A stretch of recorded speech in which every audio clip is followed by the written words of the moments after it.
आइए खबरों में आगे बढ़ते हैं। एक और बड़ी खबर है जो कांग्रेस पार्टी और राहुल गांधी और सोनिया गांधी के लिए अच्छी नहीं। करप्शन का खेल और क्या 24 से पहले ही जेल। ये इसलिए कह रहा हूं क्योंकि राहुल गांधी और सोनिया गांधी की 570 करोड़ रुपए की संपत्ति कुर्क कर दी गई। ईडी ने इससे पहले इनके ऊपर इससे बड़ा एक्शन नहीं लिया है। फिलहाल दोनों जमानत पर है, लेकिन ये कौन सी संपत्ति, अगली तस्वीर दिखाई। ये नेशनल हेराल्ड का नाम आपने सुना, ये जो बिल्डिंग आप देख रहे हैं ये दिल्ली में है। इसकी संपत्ति है जिसकी कुर्की हुई है और बाकायदा ईडी ने सोशल मीडिया पर इस बात की जानकारी दी। अगली तस्वीर दिखाई। ये जो आप देख रहे हैं नेशनल हेराल्ड के दफ्तर को पहले ही सील किया जा चुका है। इसे ईडी ने ही सील किया था, ताला लगाकर चेन लगाकर बांध दिया था। अगली तस्वीर दिखाई। ये ईडी देख रहे हैं आप, एनफोर्समेंट डायरेक्टरेट, ईडी ने ये लिखा है सोशल मीडिया पर, जिसमें जानकारी दी गई है कि ये कौन सा मामला है और क्या कार्रवाई हुई है। अब सवाल ये है कि क्या 2024 का चुनाव राहुल गांधी जेल से ही लड़ेंगे? जिस तरह से ईडी एक्शन ले रही है, कुछ नई चीजें अगर मिली ईडी को तो राहुल गांधी अभी जमानत पर है, फिर गिरफ्तार हो सकते हैं। क्या 24 से पहले जेल चले जाएंगे? ये रिपोर्ट देखिए।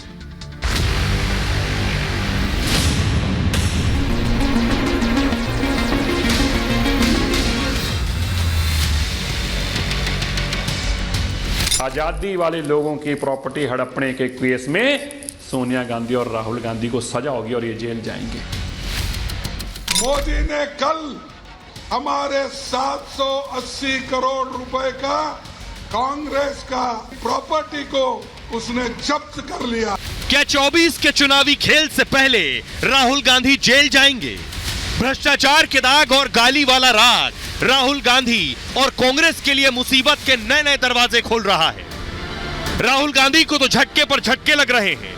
बड़ी मुश्किल से सांसदी और घर वापस मिला है, तो अब वो एक नई मुसीबत में फंस गए हैं।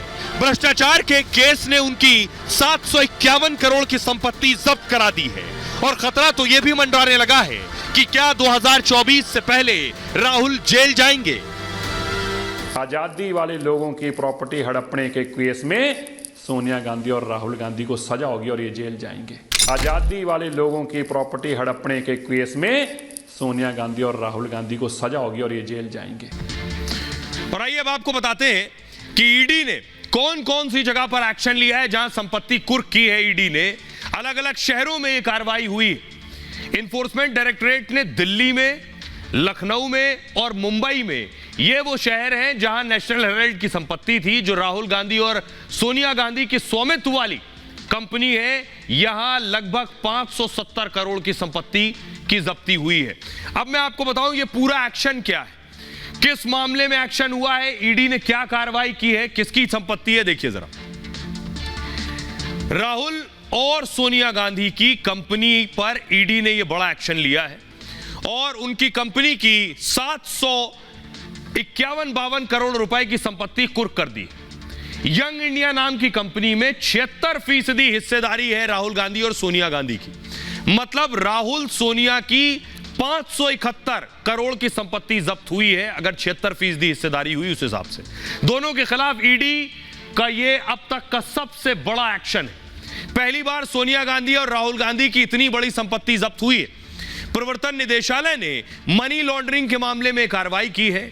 2012 में सुब्रमण्यम स्वामी ने सबसे पहले मुद्दा उठाया था।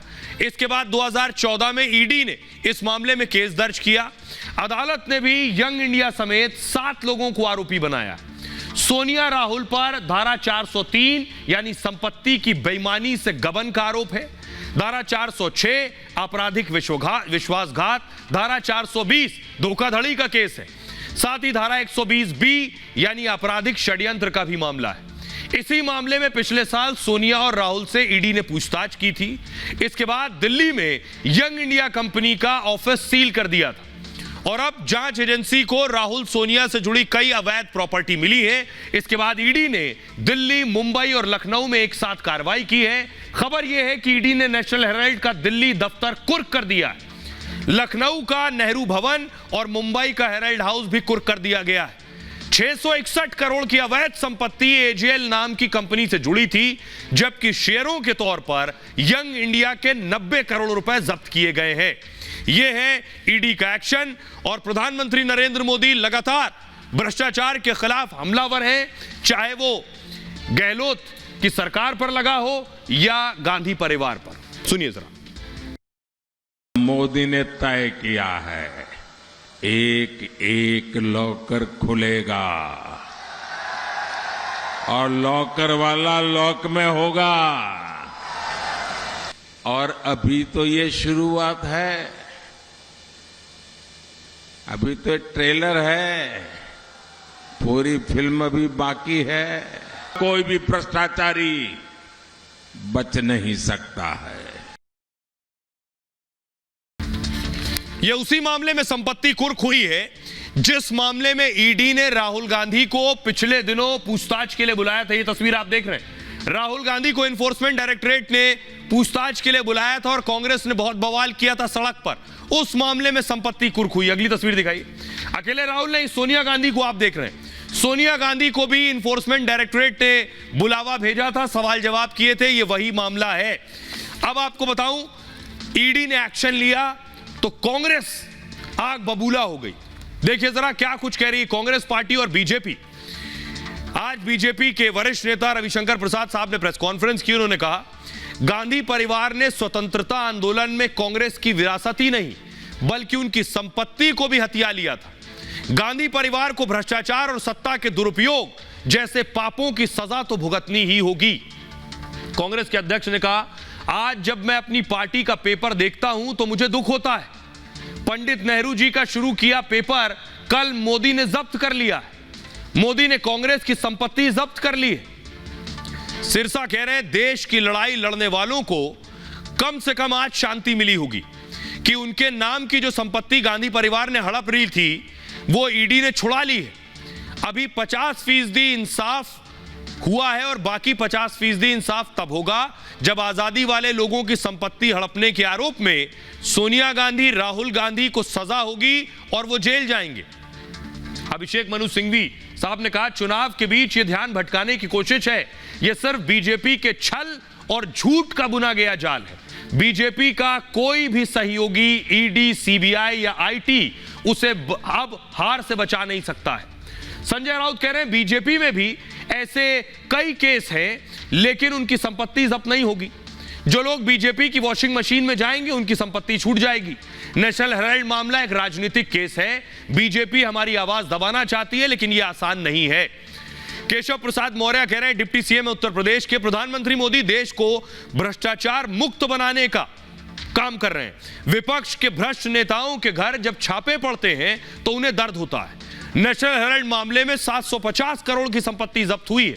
सोनिया राहुल पर हुई कार्रवाई तो झांकी है, पूरी पिक्चर अभी बाकी है। आइए सुनवाने जा रहा हूं आपको, सुनिए जरा सियासतदानों को, क्योंकि चुनाव नजदीक है। राजस्थान में चुनाव होने हैं, तेलंगाना में चुनाव होने। सुनिए जरा सियासतदान क्या कह रहे हैं। कि फ्रीडम मूवमेंट की एक लेगेसी को आपने जानबूझकर बंद कराया, उससे किराया लेना शुरू किया और गवर्नमेंट के द्वारा दी हुई प्रॉपर्टी को अपनी पर्सनल प्रॉपर्टी बना दी। आज ईडी ने वो प्रॉपर्टी अटैच की है। ये हमारी सरकार में आने के पहले खुराफात कर चुके थे। तो क्या करें, आप लूटें, आप भ्रष्टाचार करें और आपके खिलाफ कार्रवाई नहीं हो। पंडित जवाहरलाल नेहरू जी ने जो पेपर निकाला था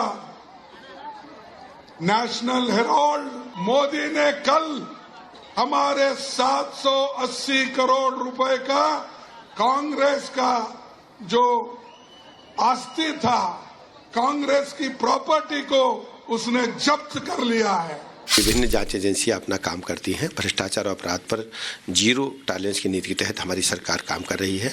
हर स्थिति में हम इसको और मजबूत करेंगे। अगर आप कानूनी तौर पर भी देखिए तो यहाँ पर कोई एसेट का ट्रांसफ़र नहीं हुआ है, यहाँ पर मनी का ट्रांसफ़र नहीं हुआ है, यहाँ कोई प्रोसीड्स ऑफ क्राइम नहीं है, यहाँ पर कोई शिकायत करता नहीं है, यहाँ पर किसी ने नहीं कहा कि उसके हक का हनन हुआ है, तो ये किस बात पे कार्रवाई हो रही है? ये एक राजनीतिक साजिश है, एक षड्यंत्र है, वो होने दीजिए, जनता इसका जवाब देगी। जिस तरीके से नेशनल हेराल्ड के खिलाफ कार्रवाई चल रही है, ये विपक्ष के दूसरे नेताओं के खिलाफ कार्रवाई चल रही है, वो राजनीति से प्रेरित है और जनता 2024 में भारतीय जनता पार्टी के इस गैर कानूनी कामों का जवाब जरूर देने का काम करेगी।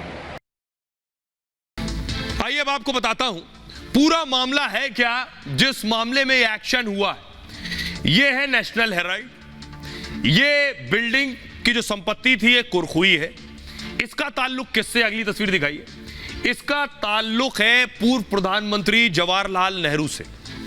आखिर करप्शन का मामला और स्कैम इसमें कैसे शामिल आ रहा है, ये पूरी कहानी जो है ये मैं आपको साधारण शब्दों में समझाऊं उससे पहले देखिए जरा कहां कहां इनकी संपत्ति है। नेशनल हेराल्ड की जो संपत्ति है एजेएल की, पंचकुला, चंडीगढ़, लखनऊ, दिल्ली, पटना, भोपाल, कोलकाता, मुंबई और बेंगलुरु। आप देखिए जरा, उत्तर से दक्षिण तक, पूरब से पश्चिम तक, हर जगह संपत्ति है। अब आपको मैं बताऊं इस मामले में जो अलग अलग संपत्ति है वो करोड़ों रुपए की है, कई 100 करोड़ की संपत्ति है। अभी केवल लगभग 700 करोड़ की संपत्ति जब्त हुई है। एक ये संपत्ति मुंबई में हेराल्ड हाउस है, एजेएल हाउस जिसे कहते हैं, ये मुंबई में एक संपत्ति है। अगली तस्वीर दिखाई, ये लखनऊ में आप देख रहे हैं एसोसिएट जर्नल्स, ये लखनऊ की संपत्ति है। इन सारी संपत्तियों पर एक्शन हुआ है। आइए अब सीधे और सरल भाषा में इस पूरे स्कैम को आपको समझाने जा रहा हूं, जिसमें आरोप है गांधी परिवार ने बहुत आसानी से सिर्फ कुछ लाख रुपए देकर कई 100 करोड़ की संपत्ति बना ली। कैसे, यहां से शुरू करेंगे। यह बात शुरू होती है जवाहरलाल नेहरू जी के वक्त से। कंपनी ये जो है एसोसिएट जर्नल्स लिमिटेड, ये कंपनी 5000 स्वतंत्रता सेनानियों के पैसों से बनाई गई। यह कंपनी 3 अखबार निकालती थी। अंग्रेजी अखबार नेशनल हेराल्ड छापती थी ये कंपनी, हिंदी अखबार नवजीवन भी छापती थी, उर्दू अखबार कौमी आवाज भी छापती थी। देश के प्रमुख हिस्सों में इसके दफ्तर थे एजेएल के। ये एसोसिएट जर्नल्स लिमिटेड को आप शॉर्ट करेंगे तो एजेएल हो जाएगा। पंडित नेहरू ने इसकी स्थापना की और कांग्रेस का मुखपत्र बन गया ये नेशनल हेराल्ड। इसकी स्थापना नेहरू जी ने की और फिर ये कांग्रेस का माउथपीस बन गया। जैसे शिवसेना का माउथपीस है उसी तरह से ये कांग्रेस का माउथपीस बन गया। वो सामना है, ये नेशनल हेराल्ड है। 2008 में इसका प्रकाशन बंद हो गया। क्यों? क्योंकि 90 करोड़ के कर्ज में ये डूब गया। अब कंपनी को कर्ज से निकालना चुनौती थी, कैसे निकाला जाए? तो एक उपाय आया कि कंपनी कर्ज से भी निकल जाए और पूरी कंपनी की संपत्ति हमारी हो जाए। इसके लिए क्या किया गया? 2010 में यंग इंडिया लिमिटेड नाम की एक कंपनी बनाई गई। इस कंपनी में 38% की हिस्सेदारी सोनिया गांधी और राहुल गांधी की, और इस कंपनी को एजेएल को कर्ज मुक्त करवाना था कि कर्ज से मुक्त कैसे हुई है, लेकिन पैसे इस यंग इंडिया के पास तो थे नहीं। इस कंपनी ने बड़ी समझदारी से, चालाकी से क्या किया, यह है Congress party. Congress party fund लेती है, इनके पास फंड का पैसा होता है, तो कांग्रेस पार्टी ने फंड के पैसे से 90 करोड़ रुपए इन्हें दे दिए यंग इंडिया लिमिटेड को। और यंग इंडिया लिमिटेड ने क्या किया, वो 90 करोड़ जो कांग्रेस पार्टी से लिए थे इनका कर्ज अदा कर दिया। तो तकनीकी रूप से देखेंगे नेशनल हेराल्ड का कर्जा कांग्रेस पार्टी ने नहीं अदा किया, यंग इंडिया लिमिटेड ने अदा किया, जिसके मालिक राहुल गांधी और सोनिया गांधी, 38% हिस्सेदारी। तो ये कंपनी किसकी हुई? इनकी हुई, ना कि कांग्रेस पार्टी की। बदले में वाईआईएल ने क्या किया, यानी इस कंपनी ने कांग्रेस को, इस पार्टी को 50 लाख रुपए ही सिर्फ लौटाए। लिए कितने थे? 90 करोड़। लौटाए कितने? 50 लाख। बाकी के 89 करोड़ 50 लाख लोन कांग्रेस ने माफ कर दिया, यानी इसने इनका लोन माफ कर दिया। पार्टी फंड का इस्तेमाल निजी काम के लिए किया। 5 लाख में बनी कंपनी 50 लाख का सिर्फ भुगतान किया और 50 लाख देकर इस एजेएल की, नेशनल हेराल्ड और एजेएल की 2000 करोड़ की संपत्ति हड़पने का आरोप है। आरोप है कि कंपनी कुछ दिन में ही 800 करोड़ की हो गई। यह कंपनी यानी वाईआईएल। 50 लाख रुपए जो इन्होंने कांग्रेस को लौटाए उसका भी स्रोत नहीं पता है, किस सोर्स से दिए। अब आगे की कहानी देखिए। ये है सुब्रमण्यम स्वामी साहब, राजीव गांधी के कभी बहुत करीबी रहे, फिर बीजेपी में आ गए। नवंबर 2012 को सुब्रमण्यम स्वामी ने केस किया। केस में सोनिया राहुल आरोपी बनाए गए। पार्टी फंड से 90 करोड़ रुपए कर्ज का आरोप इन्होंने लगाया। ये पार्टी थी, पार्टी फंड से 90 करोड़। पार्टी फंड का पैसा निजी कंपनी में इस्तेमाल किया। एजेएल को 9 करोड़ जो शेयर थे वो मिल चुके थे। लोन के बदले ये शेयर इन्होंने ले लिए उसके, जिसमें एजेएल पर 99% कब्जा राहुल सोनिया का, इनकी कंपनी यंग इंडिया का हो गया। धीरे धीरे एजेएल की करोड़ों संपत्ति हथियाने लगे ये। जून 2014 को सभी आरोपियों को समन किया गया। अगस्त 2014 को ईडी ने केस दर्ज किया। 2019 में 64 करोड़ की संपत्ति जब्त हुई। दिसंबर 2015 को सभी आरोपियों को जमानत हुई। 2022 में राहुल गांधी से, सोनिया गांधी से पूछताछ हुई और दोनों से जुड़ी 752 करोड़ की संपत्ति जब्त हो चुकी। यह है पूरा एक्शन। अब सुनिए जरा वरिष्ठ वकील अश्विनी दुबे साहब को, जो बता रहे हैं क्या राहुल गांधी के जेल जाने तक की स्थिति है। सुनिए। प्रथम दृष्टया तो चूंकि ये साबित हो गया है जो एजेंसी है उस एजेंसी में कि इस तरह से जो है 751 करोड़ रुपए की जो ये प्रॉपर्टी है वो प्रॉपर्टी इलीगल मींस से ट्रांसफ़र हुई है और उसको जो उसमें सेल और परचेज हुई है, जो उसमें ट्रांसफ़र हुए हैं वो ट्रांसफ़र जो है लॉ के परव्यू के बियॉन्ड है।